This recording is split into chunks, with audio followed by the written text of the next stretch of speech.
you a fan of this podcast? Do you wish there was even more juicy content for you to sink your ears into? Well, there is. You can become a premium member of this podcast for $5.99 a month and get full access to an archive of over 50 bonus episodes. Additionally, we release a bonus episode every single month. That's a ton of extra content, including my personal interior design diaries, extra tips, my talking about trends, and so much more. Additionally, you'll be keeping us on the airwaves each and every week because your premium membership money goes directly back to making this podcast amazing. Check us out at affordableinteriordesign.com. Click on podcast to learn more and to become a premium member today.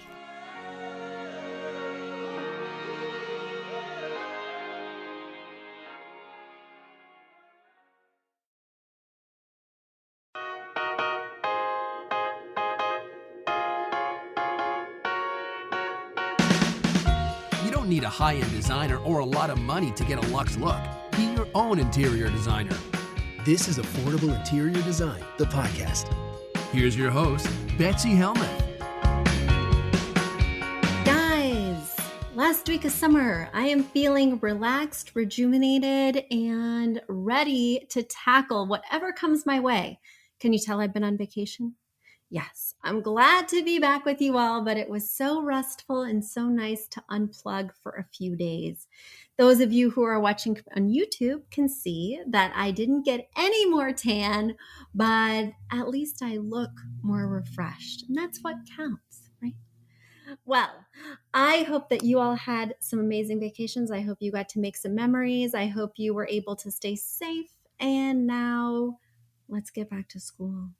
Let's get back to all of the things. Let's get back to putting our children on schedules, to making lunches, to making sure they do their homework. It all sounds like too much. Luckily, I have one more week before all of that starts back. I'm going to live it up, and I'm going to try and get my kids on that sleep schedule we've been talking about for the last few weeks. All right. Well, as you guys know, I've changed the structure a little bit because I want to start addressing just some general topics before I dig into the mailbag each and every week. Now, don't forget the mailbag is still wide open and awaiting your submissions. Head over to affordableinteriordesign.com/podcast to submit your question. The mailbag is a little bit light right now, so I definitely have room for questions and I'm anxiously awaiting yours. While I just wait for your questions, I will also be working with clients. So as my company grows and as I get busier, the one thing I've been very reluctant to let go of is taking clients. I feel like taking clients regularly each week helps to keep me on the pulse of what's going on. It helps to keep my design skills fresh. Also, I see everything that's out in the retail market, and I can really understand what trends are coming up, what trends are leaving. I can clearly see how we can adapt what's available to things that I'm thinking are stylish, to ways of designing that I think are more in line with what's happening right now or more in line with my clients' tastes. So when I take a break from design, whether it's for a couple weeks or a couple months. Have I ever taken a break in 16 years for a couple months? That I'm not sure of. But when I take a break, I find I'm not as fresh.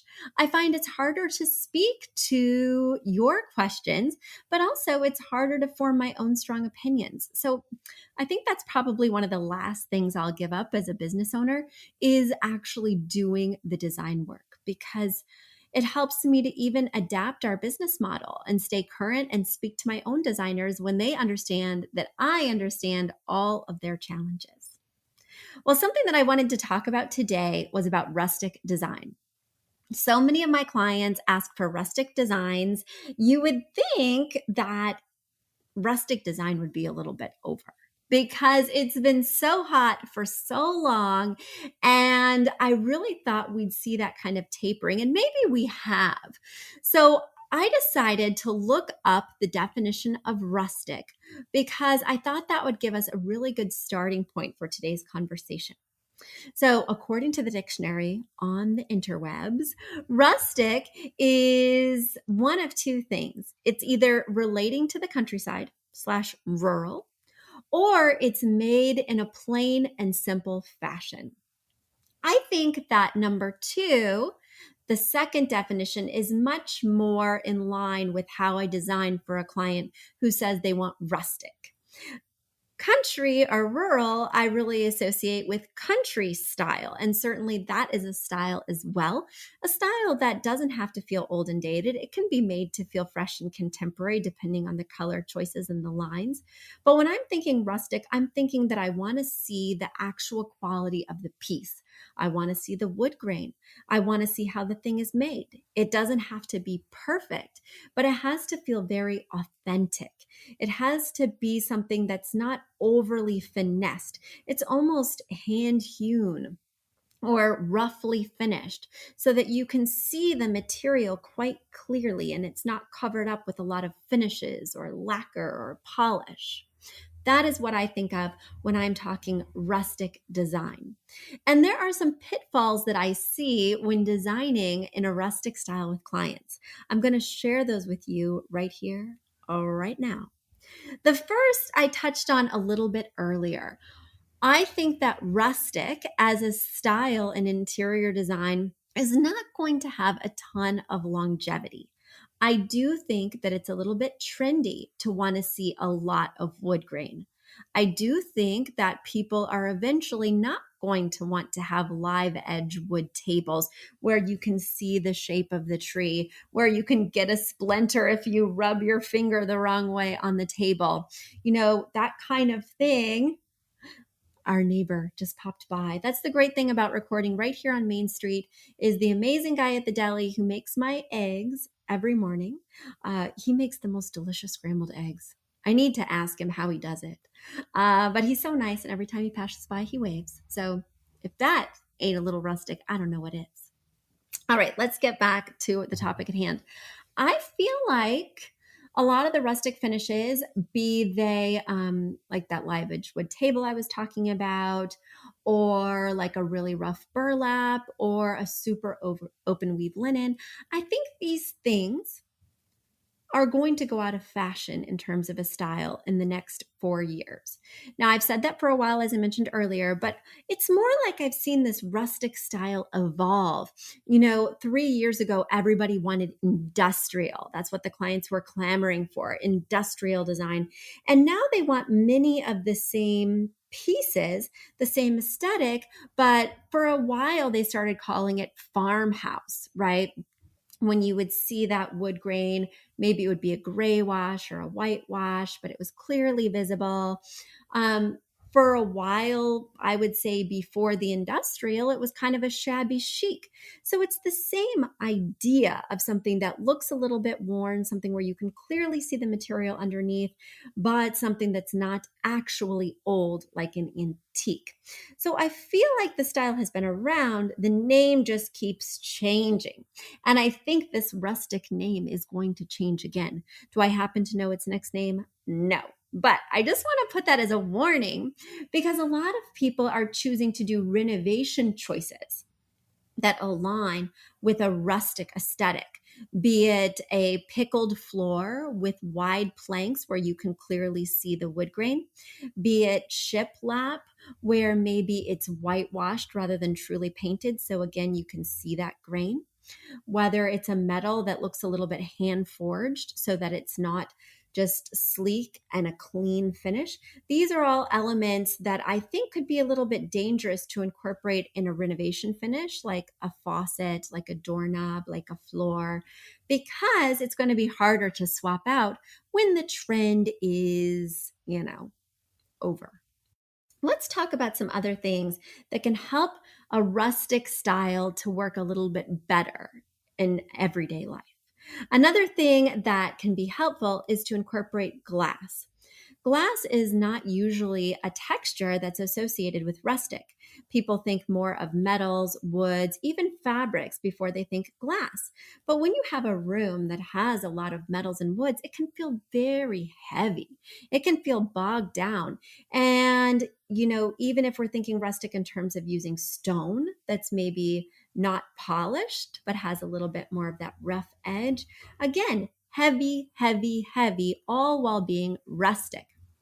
I love the idea of not only lightening it up with that glass, but also, as you guys know from previous episodes, I like to think about materials I haven't yet used. If I used a lot of wood, if I used a lot of stone, if I used a lot of metal, if I've already used fabric, glass can be a really nice way to make the space feel more complete, more balanced. So I'm always going back to that list of materials, asking myself, what haven't I used here? And glass is one that's frequently overlooked in this style. If you're looking for a more rustic style glass to fit in well with this type of room, check out mercury glass or even seated glass that has those tiny air bubbles. That's definitely more in alignment with a rustic type style. And we want to make sure that this rustic style doesn't get too cold or hard feeling. I no longer use these terms masculine and feminine to associate hard, kind of cold items with masculine and soft, warm things with feminine. I just think that in this day and age, that's a little bit dated. But I do think that this style lends itself towards those hard, cold experiences, and we need a balanced space that has both soft as well as hard. So don't forget the textiles, don't forget the burlaps, the linens, but also don't forget that you can create softness with color. So soft colors could be things that are more muted, like a pastel. Instead of going for a cherry red, maybe we go for a blush pink. Instead of going for a really intense navy blue, maybe we go with more of a denim that feels a little bit aged or worn. So there are ways to make a space feel warmer, softer, incorporate color into a rustic, which is typically a neutral look. There's ways to make it more lively and approachable, all while sticking in that style of rustic that is oh so popular right now. And now it's time for a quick commercial break. Do you love this podcast? Do you wish you could learn even more? Well, we have an online class bundle. Our online class bundle is comprised of 3 online classes: beautifying your home for less, styling your home, and the fundamentals of feng shui. Each one of those 3 classes is between 30 and 45 minutes long and chock filled with visuals and tips, things that will help you to style your own space or help out with other spaces. Additionally, with the pack of 3 classes, you get an autographed copy of my book, Affordable Interior Design. You get all of that for only $99. Once again, that's the 3 online classes as well as the book for only $99. You just go to affordableinteriordesign.com/classes. Once again, affordableinteriordesign.com/classes to buy your bundle today. And if one of those classes sounded intriguing, but maybe you already have my book or some of the other topics are not of interest, you can buy the classes individually at that site as well. Each class is $40. So head over to affordableinteriordesign.com/classes to get your bundle or your online class today. Now let's dig into our mailbag. My first question comes all the way from Germany from Sophie. Sophie writes, Betsy, I love listening to your podcast. It's packed with practical but also inspirational ideas, and it also never fails to lighten my mood. However, listening to your episode on inner architecture, I was a bit surprised. I'm from Germany, and there seems to be a bit of a misunderstanding when it comes to our rental traditions. You don't rip out the bathroom, or just in case you want to get in a lawsuit with your landlord, maybe you would. But yes, rentals often don't come with a kitchen as a part of the rental agreement. But it is pretty standard to buy your kitchen from the previous renter for a fraction of the price of a new kitchen. And you get tons of secondhand kitchens via our equivalent of Craigslist. If people take the kitchen with them, it's usually not to throw it away. Instead, they take it to their new place. For a lot of kitchen cabinet series, you can even buy additions, even after decades. So, this is also what happens when you're talking about light fixtures. I just wanted to set this straight so you don't imagine Germany being a country covered in a landfill full of kitchen cabinets, when indeed most people reuse the same kitchen for 20 years or more. Kind regards, Sophie. Sophie, thank you for setting me straight. I was just going off what I heard and the experiences that I've had with my German clients. I do think it's very interesting, this ripping out of the kitchen and taking it with you. So many of us, I moved once every year in New York City, and that's a lot of moves. I think I lived in no fewer than 9 apartments in New York City. There, towards the end, I wound up staying in the same one for a little while.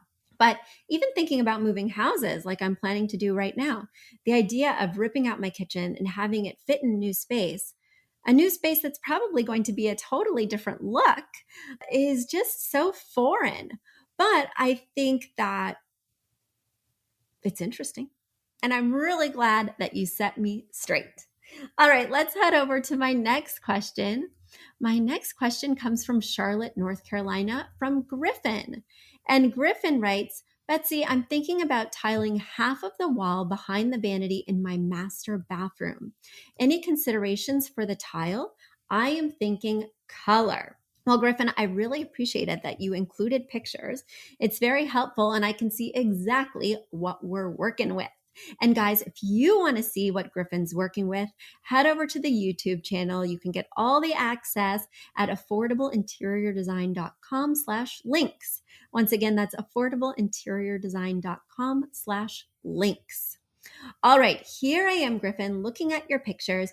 I imagine the first picture is of your actual bathroom with the mint colored walls, with the double sinks, with the 2 mirrors and the white shower. And it looks like white subway tile in the shower surround.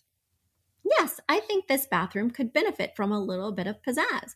I think the idea of putting tile on the walls is a good one. Now, I wouldn't go all the way up the walls in this particular bathroom because you do have a lot of wall space. I don't mind fully tiling a bathroom from ceiling to floor when you have a smaller space. But sometimes when you put tile all over a relatively large bathroom, it can feel oppressive. It can feel like you didn't make a choice. And also, when it goes all the way up, there's no opportunities for artwork. Additionally, if you want to drill in a towel bar, its holes will remain in tile, whereas in sheetrock, you can patch them. So you're really kind of limiting yourself when you tile all the walls. Okay, let's keep it moving and talk about tiling only partially up a wall. So when you're designing a bathroom, you typically go between 34 inches and 54 inches high with that tile. The average is 36 inches high for wall tile in a bathroom. Now, in this case, you do have that mint colored wall. And green is not my favorite color in a bathroom because it casts sort of a sickly pallor on your skin. If you're doing makeup in here, if you're looking at yourself naked, if you're exposing a lot of skin, well, you may not look your best in a green bathroom. In my opinion, I would paint these walls a neutral color if it is the primary bath. And then I think you could certainly incorporate color with that tile. You included an inspiration picture that had this beautiful, it looks like hand glazed, elongated, rectilinear olive green tile. And it is really fetching, especially with that stark white grout that really offsets it and brings it to life and ties in with the white vanity countertop. I think this tile is beautiful. I think as long as you change your paint color, this olive green could be really nice because it's not going to go all the way up. So it's not going to cast a really significant pallor because from your tummy up, right, the walls will be a different color that will ideally be neutral so that you can do your makeup or comb your hair, just look at yourself and get a really true view of what you're working with. So I give you the green light to go bold with this tile, especially because everything else in your bathroom is pretty neutral. You have a very light colored floor. It might be cream or it might be white. And then I mentioned the subway tile, I mentioned the white shower curtain, and the sinks, the porcelain pedestal sinks, and the toilet are all stark white. So the last thing I would want to add in here is more white, because as we can even see from your picture, white on white on white means that nothing really looks white. The subway tile looks a little bit creamy. The shower curtain leans a little bit ivory. The toilet is a bright, crisp white.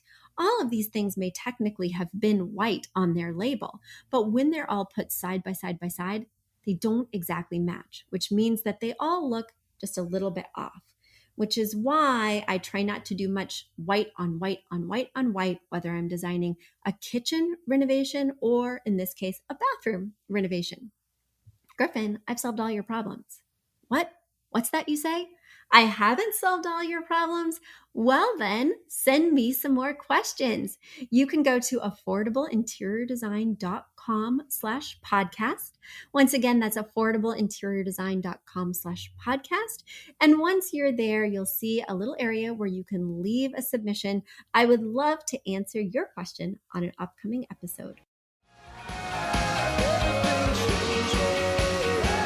You've asked for it, and we have answered the call. For years, you've been saying, Betsy, you're talking about all these great design concepts, but we can't visualize them. You're describing the picture that the listener sent in of their problem, and we wish we could see that picture too. After all, a picture is worth 1,000 words, and I do my best to describe them, but there's nothing like seeing it for yourself. And that's why Affordable Interior Design, the podcast, now has a YouTube channel. Not only do we have a YouTube channel where you could see recordings and clips of these podcast episodes, we also have an Instagram, a Facebook, and so many other exciting things. You should check it out. Head over to affordableinteriordesign.com/links. Once again, affordableinteriordesign.com/LINKS. links. And when you go there, you will see links to our YouTube page, our Instagram page, our Facebook page, and more. Please check it out, follow and subscribe so you can see everything I'm talking about.